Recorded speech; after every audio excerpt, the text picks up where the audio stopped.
is filled with real fans of mixed martial arts. These are heady days for Lorenzo Fertitta, the man who runs the Ultimate Fighting Championship. We have a better product, we put up our money, and we were smarter than everybody else. Fertitta and his brother Frank, both heirs to the station casino fortune, are each worth more than $1 billion, according to Forbes magazine. While the UFC's outspoken president Dana White often grabs headlines, What's up, kid? Most credit CEO Lorenzo Fertitta's business acumen for the company's remarkable growth. He rocks him again! The Fertittas bought the UFC in 2001 for $2 million. Today, according to industry insiders, the company is worth well over $1 billion. I don't know what the UFC is worth. Do I think it's valuable? I think it's the most valuable sports franchise on the planet. But with greater size comes greater scrutiny. The UFC's $34 million acquisition of rival Strikeforce in March prompted an investigation by the Federal Trade Commission.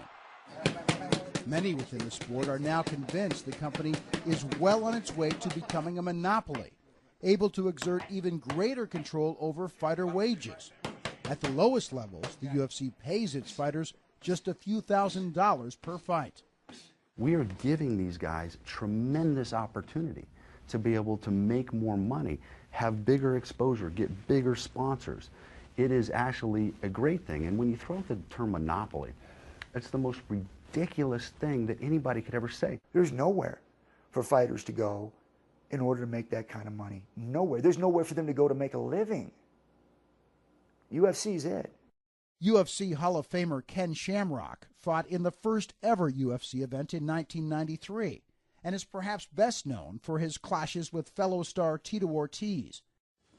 Today, Shamrock spends much of his time training his sons, There you go. who hope to launch their own careers in the sport. But he's mindful of the limited options for fighters today. UFC has gone out and strategically bought out every company, or they cut their knees out from underneath them when they tried to get started by putting on shows while their shows were on, which is fine. There's nothing wrong with that kind of business. But when you get in that position, then don't use that kind of position to hold the fighters hostage. To what extent do these multiple acquisitions of competitors impact the leverage a fighter has? Look, there is a number of outlets for these guys. You just mentioned Comparable outlets, though? there never has been a comparable outlet. There never has been. If I've got a top guy, I either take what the UFC gives me or I'm out of business. Iowa-based promoter Monty Cox has managed the careers of 7 UFC champions. He currently manages 70 fighters, 16 of whom are currently under contract with the UFC. The UFC has all the good fighters. Their weight classes are super deep with talent, so they don't have to pay. They only pay the guys who can fight through the gauntlet and get to the top. Those guys get paid. The rest of them, they don't have to pay a lot of money for. Outside the Lines has spoken with more than 20 current, former, and potential UFC fighters, as well as agents and promoters. To a person, they say UFC fighters have not received their fair share of the company's rapidly increasing revenue. Nearly all of them also refuse to speak on camera for fear the UFC would blackball them. One current UFC fighter told us if he spoke out, quote, "It would mean the end of my career." The fighters know it clear as day. There is no second guessing. If they say anything negative or even try to negotiate a better deal, they're done. You're the guy who runs this company. Yep. Why is it that guys can't even talk about the subject? Anybody can talk about anything. We've had plenty of situations where fighters have come out and made statements. If a guy is somebody that the fans want to pay for, I don't care what he does or what he says. I want him on our payroll. I want him fighting for us. I could care less. There's no retribution. Fertitta says 29 fighters on the current roster receive a cut of pay-per-view money, the lifeblood of the UFC. That can push paydays for top draws like welterweight champion George St. Pierre into the millions per fight. Since 2005 to today, once we started actually generating enough revenue so we're not losing money, we've paid out over $250 million to our fighters. We've made 39 millionaires since we've owned the company. But then there's the entry-level fighters. Under the UFC's performance-based pay model, incoming fighters make $6,000 just to show up for their first fight, and then another $6,000 if they win, for a total of $12,000. Fighters are then put on a graduating scale, but would have to win their first 3 fights, roughly the number they'd fight in a year, to clear $48,000. That's far in excess of the paydays for many boxers who, at the lowest levels, fight for hundreds of dollars a night.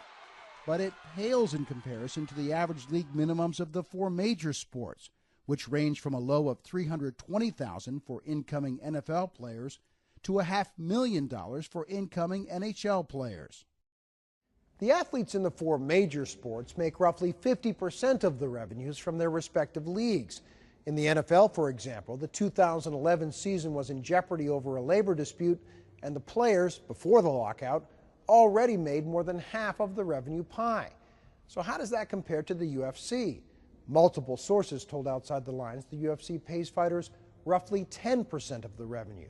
How accurate is that assessment? That's completely inaccurate. Would you put a percentage on it for us? I would tell you that, and looking at the numbers, it's not far off from what the other major sports leagues pay as a percentage of revenue. Are you saying that you pay fighters as a percentage of revenues in the neighborhood of 50%? In that neighborhood, yeah. In that neighborhood. The actual percentage of revenues the UFC pays its fighters is not public knowledge. The UFC's pay scale is also based on a system of bonuses. Bonuses that are handed out at the discretion of Lorenzo Fertitta and Dana White. It's going to be a big night. I'm going to give $65,000 to the guy who gets the knockout of the night. On top of that, I'm going to give $20,000 to every guy that pulls off a knockout tomorrow. You f***ers are going to make a lot of money tomorrow. At each event, fighters have the potential to get rewarded for having either the fight of the night, submission of the night, or knockout of the night. Fighters we talk to, they love getting the money. I'm sure they do. But a number of them talked about the bonus structure as a method of control. And one of them even said to us, the following. He said, they keep you guessing, so you can't really complain. You just have to, his words, kiss their ass to make sure you get one, meaning a bonus. Is it kiss their ass, or do you have to perform like any other company in America? You have to perform, to be able to get compensated. But the precise amount of the bonuses, like the UFC's total revenues, are not publicly known.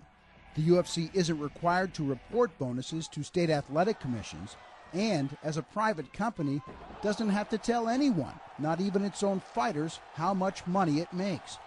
That's in stark contrast to the sport of boxing, where a federal law called the Muhammad Ali Boxing Reform Act requires disclosures to the boxer that include amounts of any compensation that a promoter has contracted to receive.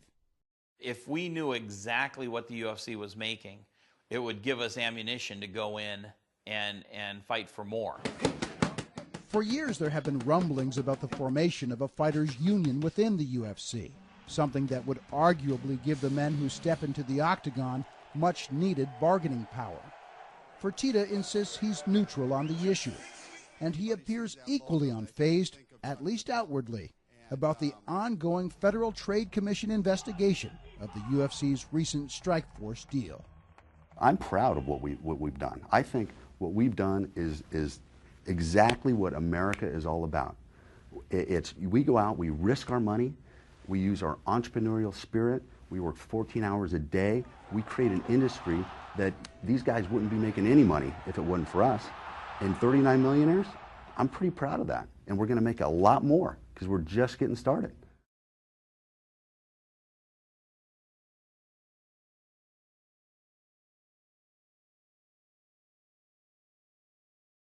UFC 142 from Brazil, featherweight title. It's the champ Jose Aldo, the contender Chad Mendes. It's Aldo in the opening round, landing a stiff kick to the leg of Mendes, and following with the right uppercut, then spinning out of a single leg takedown attempt by Mendes. Later in the round, up against the cage, Mendes tries but can't slam Aldo, and then takes an elbow from behind. Aldo would win by knockout at 4:59 of the opening round and celebrate retaining his title with his fans. So it's time to leave you a preview